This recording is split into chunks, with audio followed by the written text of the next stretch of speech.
Hello and good morning to our class. Welcome to our class, I should say.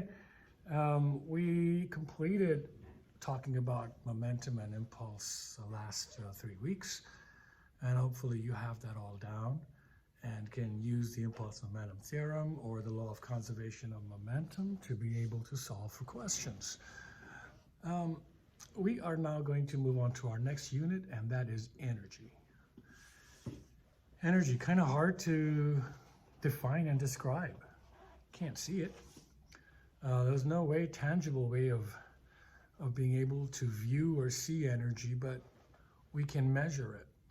We can measure how much energy is in a system, how much energy something has, and there's all kinds of energy as well. You have chemical, electrical, mechanical, nuclear, radiant. This is from light. That's from radioactivity and nuclear explosions. That's from motion and position. That's from electrical charges, Coulomb repulsion, and that's chemical, again, deeply electrical. And so these are all the different types of energies that are out there. Your cell phone is holding energy. It's chemical energy in your battery that you can use as you need. And so of all of these energies, we will be focusing on this for this course. And that's for mechanical energy, or energy of motion and position, which is what we've been talking about, right? Motion and position. So let's look at mechanical energy.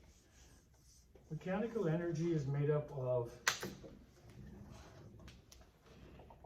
we'll call it ME, is made up of potential energy plus kinetic energy. I'm going to define both of these in a second. This is some kind of stored energy. And remember, these are all energies which are mechanical energies. So it's stored energy, and this is energy of motion.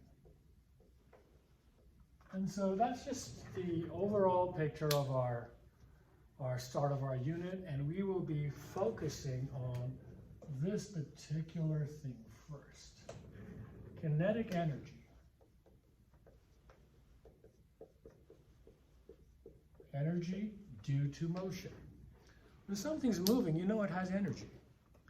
If a car is moving, it has the ability to knock something over. If anything is moving, you know that it can do something. It can bump into things. It can move other things and cause other things to move. So it has this energy by virtue of its motion. And that kinetic energy is given by this formula, 1/2 mv squared, where m is the mass of the object and v is the velocity or speed. Now you might say, hey, how come you're using them so loosely now? Well, when you take the velocity, and if it's negative, you square it, it's going to become positive, so it becomes speed. So this is basically the speed squared. And if they give you the velocity, then it's simply the magnitude velocity squared. So that is simply how to find the kinetic energy. You can find how much kinetic energy an object has. Now, all those energies that I put up there, every one of them, including thermal energy, which I did put up there, is all measured in the same units, joules. Joules are our unit for energy.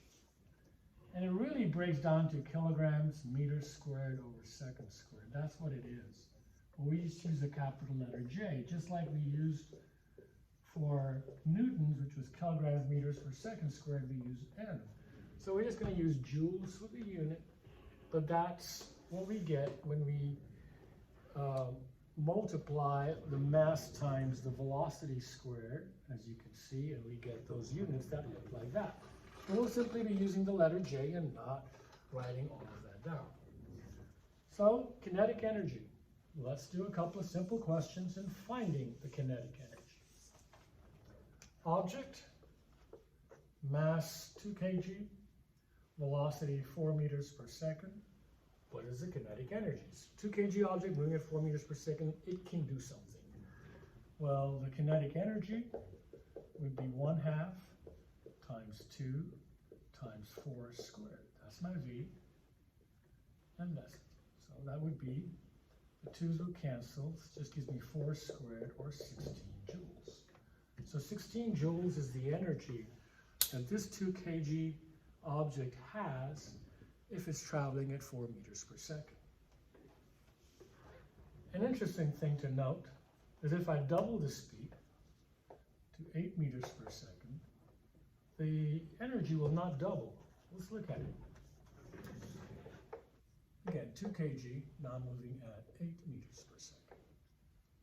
So that becomes 1/2 times 2 times 8 squared. 2's cancel, which is 64 joules. Wow, 4 times the original energy by doubling the velocity. That's because it goes by the square of the velocity. The energy depends on the square of the velocity. And that's how you find the kinetic energy. So simple algebra. What if I gave you the kinetic energy and asked you to find the velocity? So if I said, here's an object, it has a kinetic energy of, say, 30 joules, mass is 5 kg, what is this velocity? And you say, okay, well, KE is 1/2 mv squared. There's 2 ways to do this. I can solve for velocity first and create a new equation. Let me do it that way first. I want to get v by itself. I'm going to multiply both sides by 2 to get rid of him. Then I divide both sides by m. Remember, I'm trying to isolate the v because I want to find the velocity. So v squared is equal to 2ke over m. So now when I get v, I take the square root of both sides, and that's my equation for velocity. And so I can just plug it in now. I have 2 times the kinetic energy, so 2 times 30 divided by 5 square root, which is 60, divided by 5 square root, which is the square root of 12, or about, what would that be, 3 point something. Let's get the calculator. You know, it'd be 3 point something, right? Because it's between 9 and 12. So, square root of 12, and that's 3.5 approximately meters per second. So now you can determine how fast I was going using this.